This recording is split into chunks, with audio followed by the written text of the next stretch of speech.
Yeah, thanks, Maureen. Good morning, everybody.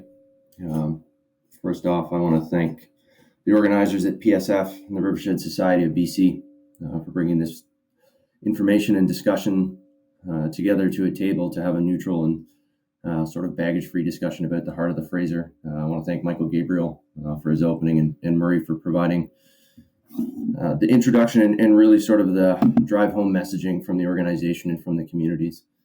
What I'm going to do today is just take a bit of an opportunity, as Marie said, to introduce a little bit of the work at the LFFA, as well as recognizing a lot of the other people that are working in this region, because it is very diverse, and just discuss some restoration and conservation opportunities in this particular region. So I'm not going to go through the organizational chart that Murray brought up, so I don't want to make this all LFFA based. But within the organization, there's two primary streams. One is resource management when you talk about the scientific capacity, and the other one is the habitat resource and restoration department. And the primary focus of the restoration department varies very much depending on region. So this feeds into what we would call a watershed-based management approach, which I'll introduce a little bit later. But a couple of examples of some of the work that goes on. And this is partnering and Indigenous-led. So some of the work that happens is in partnership with Twoeyed, Ducks Unlimited Canada, and the South Coast Conservation and Land Management Program, and that involves a number of pieces in the estuary, but removing outdated flood infrastructure, which is something that Resilient Waters and the Watershed Watch Salmon Society do a lot of work on, focusing on juveniles and opening up habitat, or in the image on the right, working with a more sort of adult spawner-based approach and creating habitat as we do in the Upper Pit, which is a project which is supported by the Pacific Salmon Foundation as well. So it is a varied approach, but most of the work that we do in particular focuses on supporting the First Nations and their restoration interests. And this can overlap into a number of different categories, whether that's physical work, whether that's engagement in monitoring, discussions with knowledge holders or elders at the community, or really getting into sort of restoration planning, which is primarily the focus of what we're talking today. And one of the big things that we need to collaborate on and kind of overcome when we're talking about an area that's as diverse as the heart of the Fraser region from Mission to Hope. Sorry for the phone problems. Technology.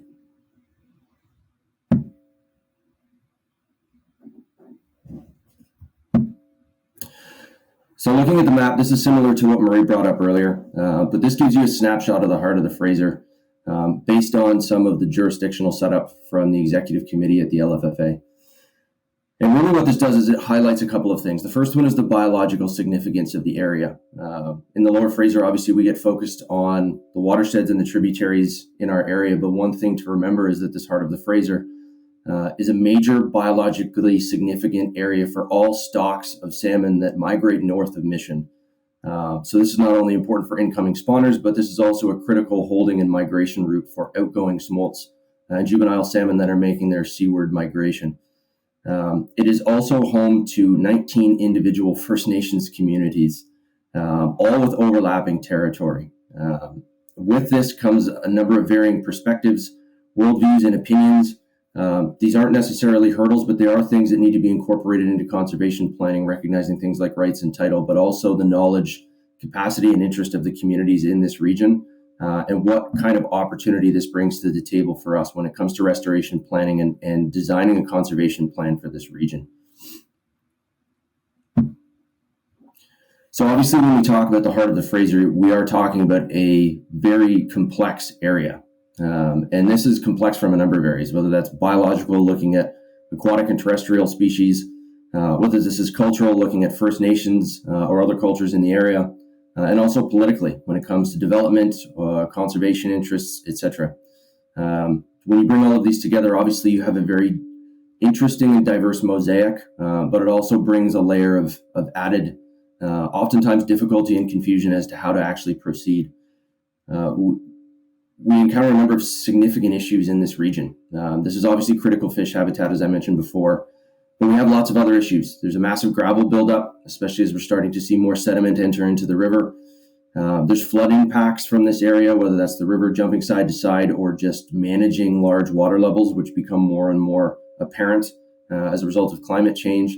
And then, as I mentioned, there's the multi-stakeholder interest. This isn't just First Nations, this is other communities who have interest in an economic tie to the area, and that needs to be taken into consideration as well. So when you look at this, the real question that comes to my mind is, where do we even start, right? Where do we jump off point, and how do you start having discussions about this, recognizing that it won't necessarily be a straightforward approach? So what we've done at the Lower Fraser Fisheries Alliance is looked at the entire Fraser in terms of quadrants or watersheds.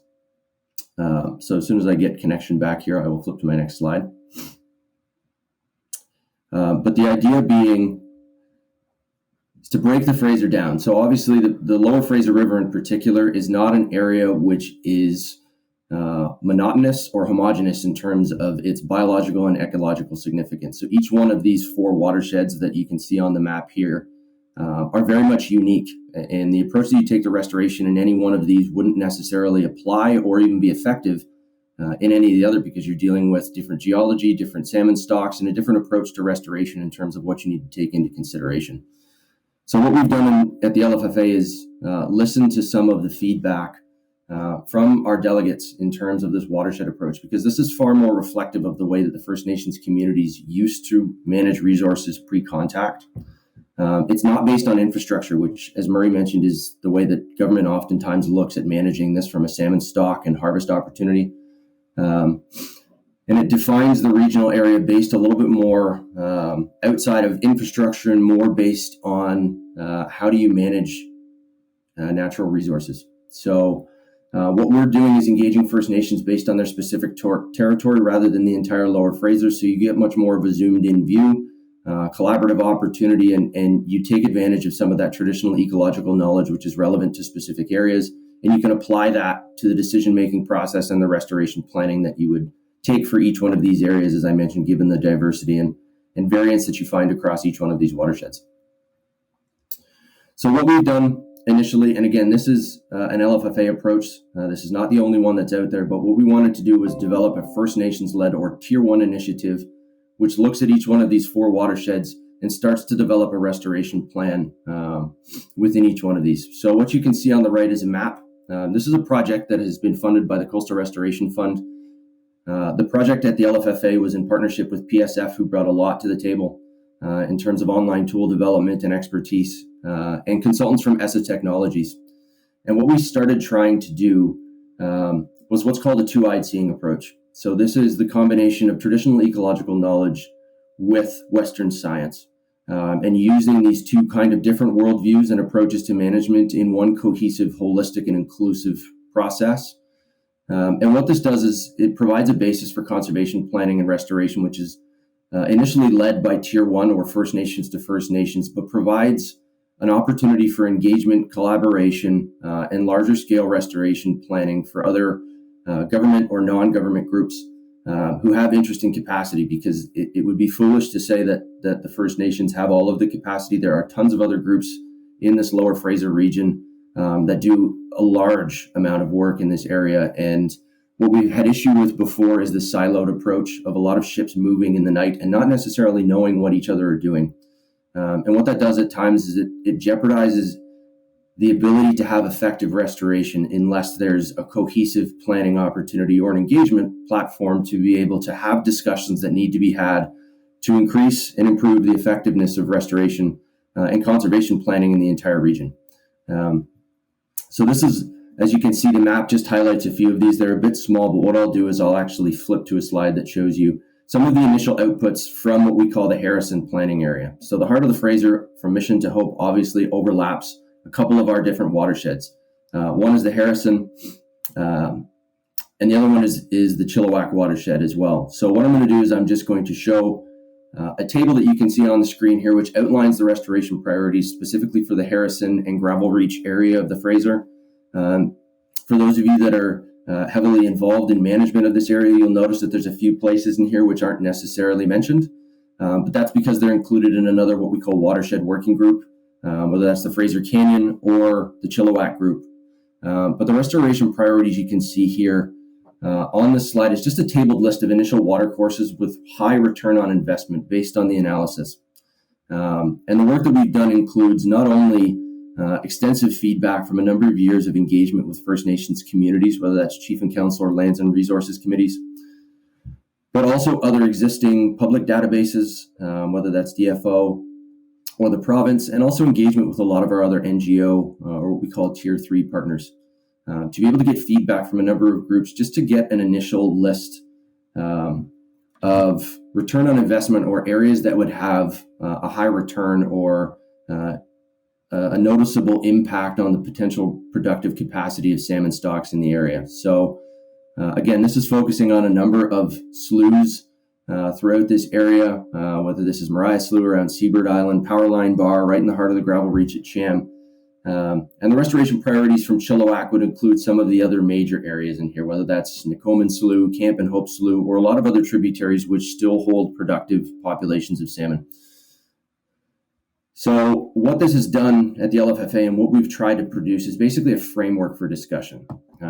Again, recognizing this isn't the only approach. There's a lot of other groups, whether that's Resilient Waters, the Fraser Valley Watershed Coalition, and another number of other conservation groups like Watershed Society and others that are doing a lot of restoration work in here. What we wanted to do is provide a framework for discussion, which is Indigenous-led, but opens up collaboration opportunities for all the other groups to be able to plug in all of our individual capacities into sort of a central area to really improve the overall delivery of conservation, stewardship, and eventual habitat restoration for critical areas in here. So again, this isn't static or steadfast. This provides a sort of in situ, live, and adaptable framework to be able to start discussions and figure out where individual capacity could go to try and improve the area that we're talking about, given the complexities of this. But hopefully what we're trying to provide here is a bit of a light at the end of the tunnel and a bit of a guidance or a roadmap as to how we go forward collectively and collaboratively to try and make conservation decisions which have meaningful outcomes in the region.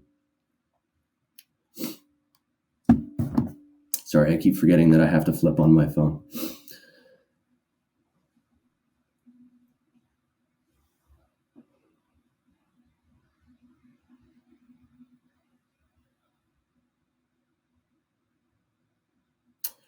So the next steps from our perspective in terms of ways to continue engagements, one of the keys here is to properly plan out and have holistic discussions about the heart of the Fraser.